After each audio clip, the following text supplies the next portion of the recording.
श्रोता प्रेमियों, मैं राम सागर शास्त्री आप लोगों के समक्ष रखने जा रहा हूं गायत्री जाप का महत्व। देखिए, त्रिपुरासुर को मारने के लिए भगवान शंकर विचार करने लगे कि आखिर कौन से अस्त्र शस्त्र से उसका विनाश किया जाए। इसी विचार में वे समाधिस्थ हो गए।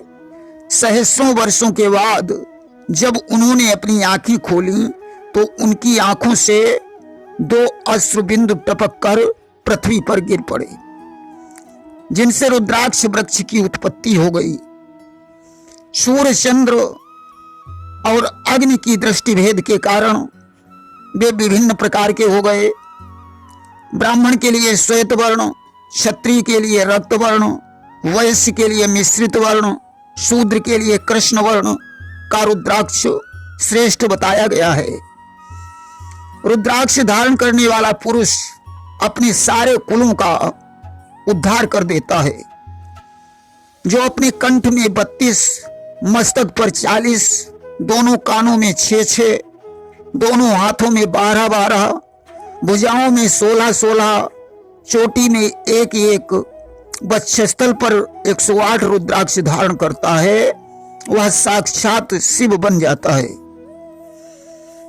भगवान शंकर ने कार्तिकेय से कहा था कि एक बार विंध्याचल पर रुद्राक्ष का भार ढोने वाला एक गधा थककर मार्ग में गिर गया और उसका प्राणांत हो गया। यमदूत उसे यमलोक में ले गए। उस समय मैंने दूतों को भेजकर उसे अपने लोक में बुला लिया। इसलिए जो अनजान से भी रुद्राक्ष धारण करता है वह भी मेरे लोक को प्राप्त होता है।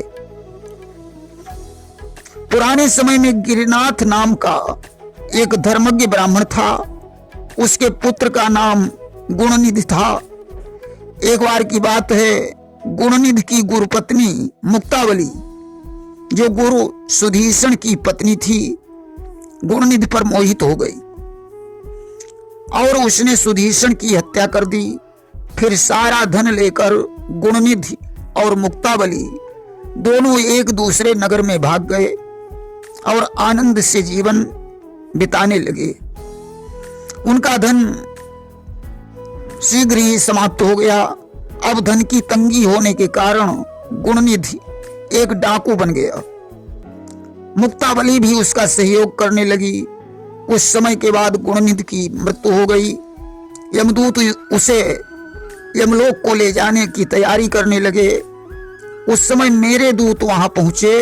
यमदूतों ने कहा, यह पापी है, इसे नरक में जाना होगा। मेरे दूतों ने यमदूतों से कहा कि जहां पर यह मरा है उसके 10 हाथ नीचे की जमीन में रुद्राक्ष पड़ा है और उस रुद्राक्ष के सानिध्य से यह शिवलोक में जाने का अधिकारी है। देखिए, रुद्राक्ष धारण करने के बाद त्रयंबक मंत्र का उच्चारण करके मस्तक पर त्रिपुंड बनाएं।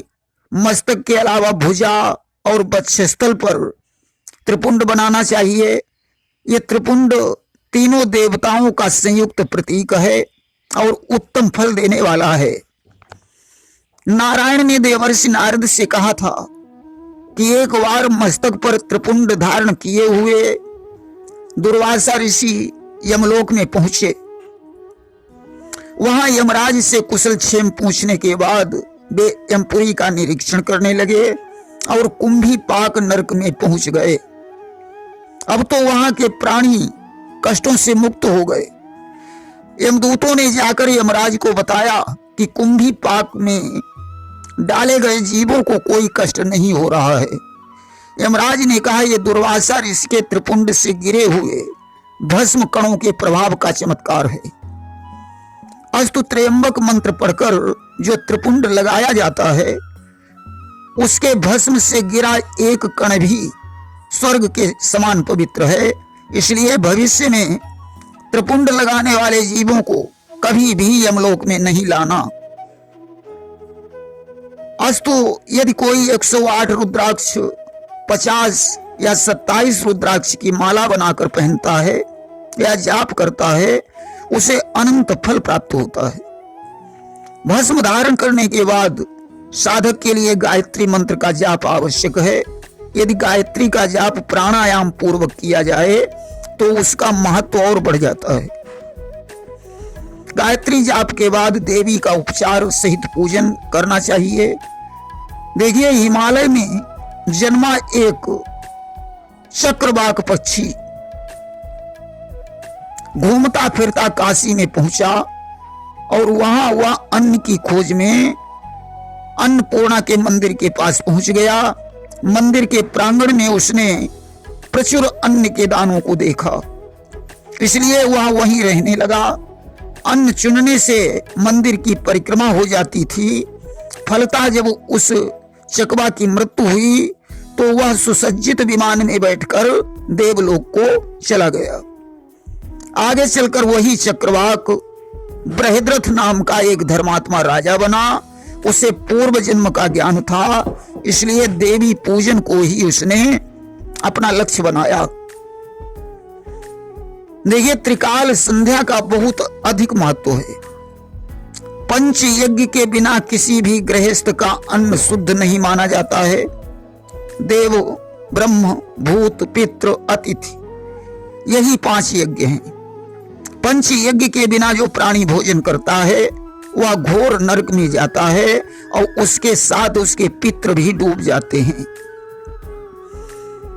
देखिए, गायत्री मंत्र का उच्चारण करके सूर्य का तर्पण करने से धन की वृद्धि होती है। 1 सप्ताह तक दुग्धाहार करके गायत्री जाप करने वाला मृत्यु पर विजय प्राप्त कर लेता है।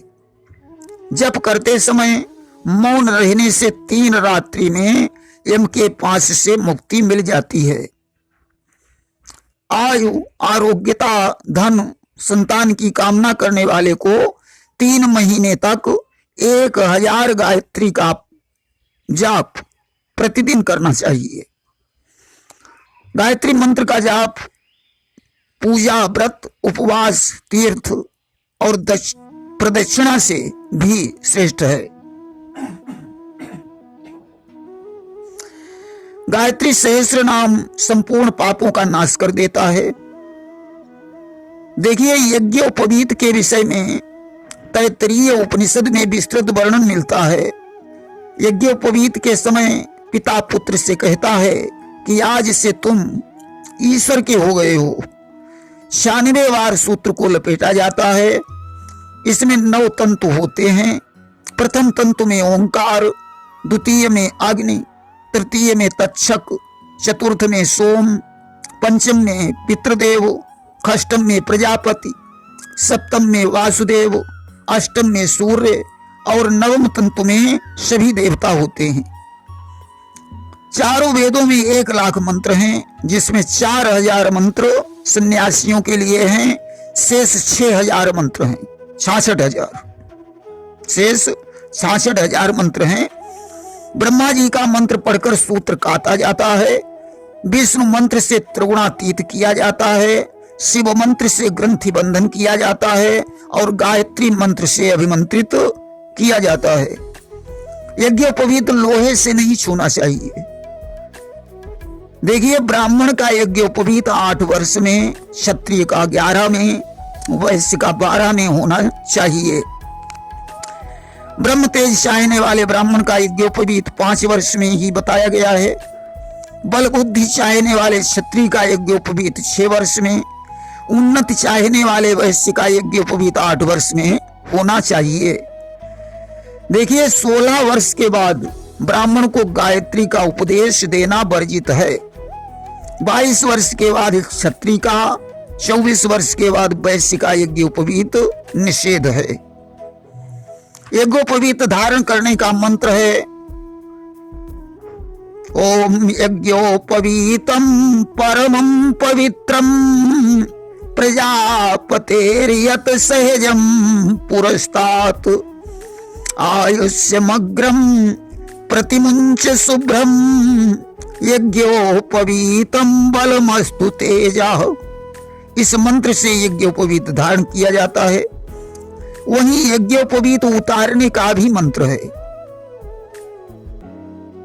कि पवित्रमंतम यदि जीर्णवंतम वेदांत नूनम पुरुषम प्रधानम आयुष्यमग्रम प्रतिमुंच शुभ्रम यज्ञोपवीतम विसर्जनीयम।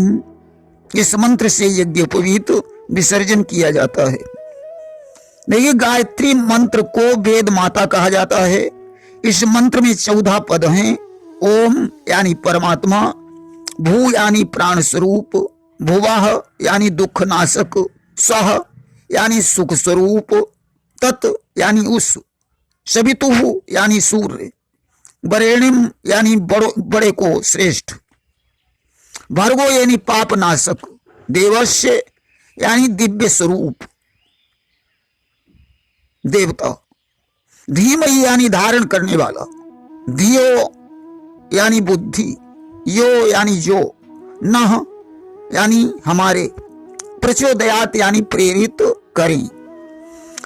अर्थात उन प्रकाशात्मक जगत सृष्टा सविता देव के भूलोक, भुवलोक तथा स्वर्गलोक में व्याप्त रहने वाले परम ब्रह्मात्मक सर्वोत्तम तेज का हम ध्यान करते हैं, जो हमारी बुद्धियों को सत्कर्मों के अनुष्ठान हेतु प्रेरित करें।